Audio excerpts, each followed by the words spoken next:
Et si l'argent que tu utilises chaque jour ne t'appartenait pas vraiment? Et si du jour au lendemain, ton compte bancaire pouvait être bloqué sans explication, sans recours immédiat? Cette situation n'est pas une fiction, elle est déjà arrivée et elle arrivera encore.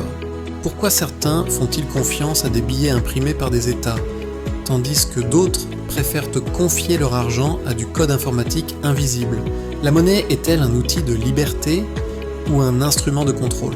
Aujourd'hui, une nouvelle forme d'argent divise le monde. D'un côté, la monnaie classique, celle que nous utilisons depuis des siècles. De l'autre, la crypto-monnaie, une révolution numérique qui promet de changer les règles du jeu. Avant de commencer, abonne-toi, like et partage cette vidéo, car comprendre l'argent, c'est comprendre le pouvoir qui influence directement ta vie. Installe-toi bien, car ce documentaire va comparer deux visions opposées de la monnaie, avec leurs avantages, leurs inconvénients et leurs dangers. Depuis toujours, l'humanité a cherché un moyen fiable d'échanger de la valeur. Avant l'argent moderne, les échanges se faisaient par le troc. Mais ce système était lent, imprécis et inefficace. Il suffisait que l'un des deux n'ait pas besoin de ce que l'autre proposait pour que l'échange devienne impossible. C'est ainsi que la monnaie apparaît, d'abord sous forme de coquillages, de métaux précieux, puis de pièces et de billets. La monnaie classique, aussi appelée monnaie fiduciaire, repose sur une idée centrale, la confiance. Un billet n'a de valeur que parce qu'un État affirme qu'il en a une. Aujourd'hui, des monnaies comme le dollar, l'euro ou le franc CFA sont contrôlées par des banques centrales. Elles permettent de payer, d'épargner, d'investir et de faire fonctionner toute l'économie moderne. Mais cette monnaie donne aussi un pouvoir immense à ceux qui la contrôlent. Celui qui contrôle la monnaie contrôle le rythme de la vie économique. Les États peuvent créer de l'argent, fixer les taux d'intérêt et influencer directement le niveau de vie des populations. Lorsque trop de monnaie est créée, l'inflation apparaît. Ce n'est pas une théorie économique abstraite. Dans plusieurs pays, le prix du carburant, du riz ou du pain a doublé en quelques mois, pendant que les salaires restèrent les mêmes. Résultat, les gens travaillent autant, mais vivent moins bien. L'inflation est une taxe invisible que personne ne vote. Pour beaucoup, la monnaie classique devient alors une source de dépendance et d'injustice. Et pourtant, elle offre aussi une certaine stabilité. Elle est acceptée partout, protégée par des lois, et en cas de fraude bancaire, il existe parfois des recours. Mais cette sécurité a un revers, le contrôle. Les comptes peuvent être surveillés, limités, voire gelés. Avec la monnaie classique, ton argent est souvent chez la banque, pas entièrement chez toi. Pendant longtemps, il n'existait aucune alternative crédible à ce système. Puis survient une crise majeure. En 2008, le système financier mondial vacille. Des banques s'effondrent, des économies disparaissent, et ce sont les citoyens ordinaires qui perdent la facture. La confiance est brisée. C'est dans ce contexte qu'une idée radicale voit le jour, une monnaie sans banque centrale, sans État, sans intermédiaire. En 2009, le Bitcoin est lancé par une entité mystérieuse connue sous le nom de Satoshi Nakamoto. Pour la première fois, une monnaie numérique décentralisée devient réalité. Elle repose sur la blockchain, une technologie qui enregistre chaque transaction de manière transparente et sécurisée. Personne ne contrôle le réseau. Les règles sont inscrites dans le code. Contrairement à la monnaie classique, personne ne peut imprimer du Bitcoin à volonté. Cette promesse attire rapidement ceux qui ont perdu confiance dans les banques et les gouvernements. Les crypto-monnaies permettent d'envoyer de l'argent partout dans le monde, sans autorisation, parfois en quelques minutes. Dans certaines régions d'Afrique, des familles utilisent déjà la crypto pour recevoir de l'argent de leurs proches à l'étranger, plus rapidement et parfois à moindre coût que par les banques traditionnelles. La crypto ne te demande pas qui tu es, elle vérifie seulement si tu es propriétaire de ton argent. Mais cette liberté a un prix. Les crypto-monnaies sont extrêmement volatiles. Leur valeur peut s'envoler aujourd'hui et s'effondrer demain. Elles sont complexes, mal comprises et souvent entourées d'arnaques. Et surtout, dans le monde de la crypto, il n'y a pas de filet de sécurité. Perdre sa clé privée, c'est perdre définitivement son argent. Aucun État, aucune banque ne peut intervenir. Dans la crypto, t'es libre, mais t'es seul. On se retrouve alors face à deux visions opposées du monde. D'un côté, la monnaie classique, stable en apparence, mais vulnérable à l'inflation et au contrôle politique. De l'autre, la crypto-monnaie, libre et innovante, mais risquée et encore immature. Cette confrontation dépasse la simple question de l'argent. Elle pose une question fondamentale. Qui doit contrôler la monnaie? Les États ou les individus? Et surtout, quelle monnaie façonnera réellement le monde de demain?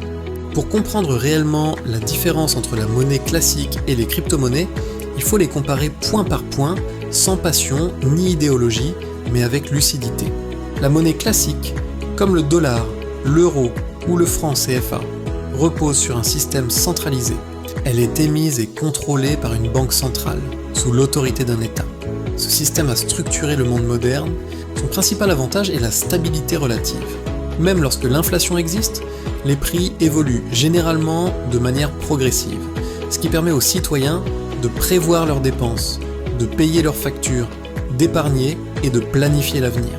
La monnaie classique est acceptée partout dans un pays, parfois même au-delà des frontières. Elle est soutenue par des lois, des institutions et des mécanismes de protection. En cas de fraude bancaire, de vol ou d'erreur, il existe des recours légaux. Les banques s'y proposent des crédits, des assurances, des services qui facilitent la vie économique. En période de crise, l'État peut intervenir pour éviter l'effondrement total du système. Mais cette stabilité a un prix. Le premier coût caché de la monnaie classique, c'est le contrôle. Les États et les banques peuvent surveiller les transactions, bloquer des comptes, geler des fonds ou limiter les retraits. Dans certains contextes politiques ou économiques, ce pouvoir devient une arme. Un simple clic peut te couper de ton propre argent. À cela s'ajoute un autre danger, la création monétaire excessive. Lorsque trop d'argent est imprimé, la valeur de la monnaie chute. Les prix explosent, l'épargne fond, et ce sont toujours les citoyens ordinaires qui perdent la facture. Quand l'argent perd sa valeur, ce n'est pas le travail qui disparaît, c'est le pouvoir d'achat. L'histoire regorge d'exemples où la monnaie classique a perdu toute crédibilité, ruinant des populations entières en quelques mois. La monnaie classique dépend donc fortement de la discipline, de la transparence et de la bonne gouvernance des autorités. Les crypto-monnaies, à l'inverse, reposent sur une logique totalement différente. Elles fonctionnent sur un système décentralisé. Il n'y a pas de banque centrale, pas d'État qui décide seul. Les transactions sont validées par un réseau informatique distribué basé sur la blockchain. L'un des plus grands avantages de la crypto est la liberté. N'importe qui peut envoyer ou recevoir de l'argent, sans autorisation, sans intermédiaire, à toute heure, depuis n'importe quel pays. Les transferts internationaux peuvent être beaucoup plus rapides que dans le système bancaire traditionnel, parfois avec des frais plus faibles. Pour les populations non bancarisées, notamment dans certaines régions d'Afrique ou d'Asie, les crypto-monnaies représentent une alternative réelle. Elles permettent de stocker de la valeur sans dépendre d'une banque. De plus, certaines crypto-monnaies ont une offre limitée comme le Bitcoin. Cette rareté programmée protège théoriquement contre l'impression excessive d'argent. Là où la monnaie classique peut être créée à l'infini, certaines cryptos imposent une limite. Mais cette liberté s'accompagne de risques majeurs.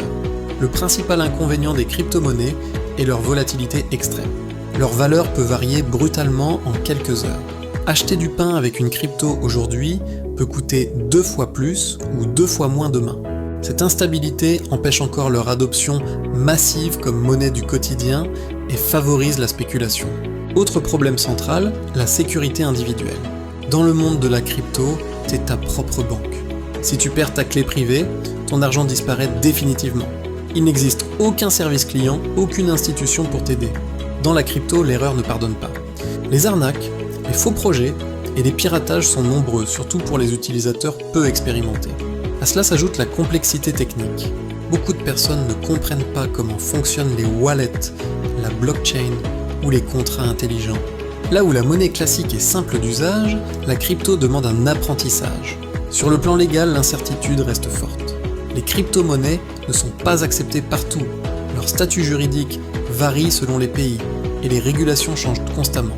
Certains États y voient une opportunité, d'autres une menace directe pour leur souveraineté monétaire. Cette incertitude ajoute un risque supplémentaire pour les utilisateurs.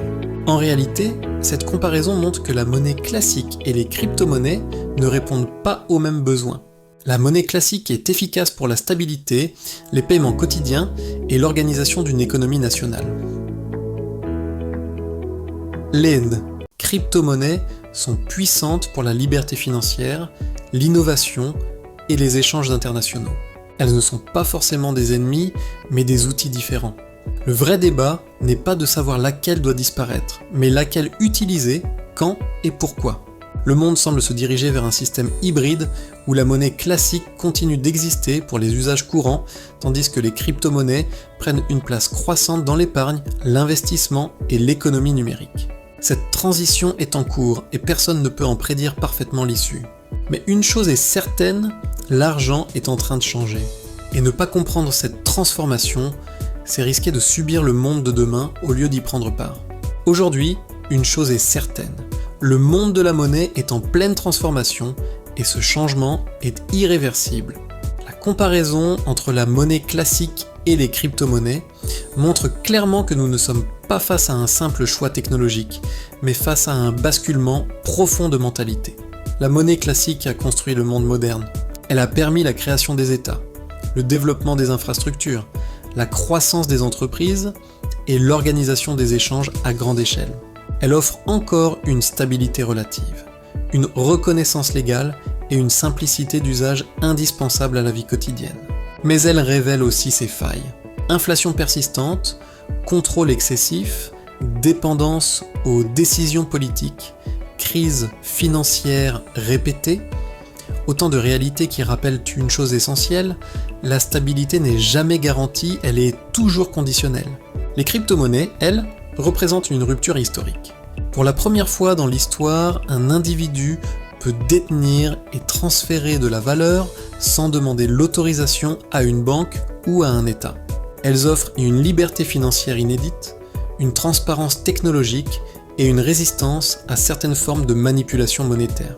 Ce n'est pas seulement une nouvelle monnaie, c'est une nouvelle philosophie. Mais cette liberté a un prix. Volatilité extrême, risque de perte, arnaque, complexité technique et absence de protection légale rendent la crypto encore difficile d'accès et parfois dangereuse pour le grand public. La crypto ne protège pas les imprudents, elle récompense les informés. Le futur de la monnaie ne sera donc probablement ni totalement classique, ni totalement crypto. Il sera hybride. Les États développent déjà leur propre monnaie numérique, les banques intègrent la blockchain, et les crypto-monnaies continuent d'évoluer vers plus de maturité, de régulation et de stabilité. Le véritable enjeu n'est pas de choisir un camp, mais de comprendre les règles du jeu.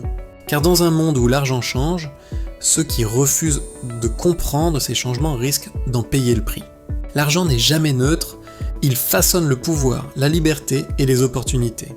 Comprendre la monnaie, qu'elle soit classique ou numérique, c'est comprendre dans le monde dans lequel nous vivons et celui qui se construit sous nos yeux.